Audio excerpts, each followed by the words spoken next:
আসসালামু আলাইকুম। দেখেন এই যে বাছুর গরুর খামার দেখেন কত সুন্দরভাবে বাছুর গরু পালতেছে। এই যে বাছুর গরুর খামার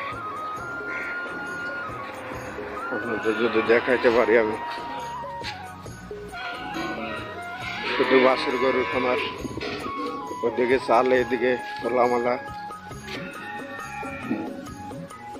বাছুর গরুর খামার দেখাই আমি। আপনারা চাইলেও বাছুর গরু দিয়ে খামার করতে পারেন। এই দেখেন কত সুন্দরভাবে খামার করছে, শুধু বাছুর গরু আর বাছুর গরু।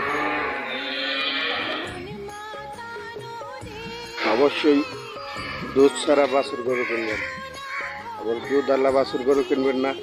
নেই দুধ না ছাড়লে ঘাস না খাইলে ঝামেলা আছে।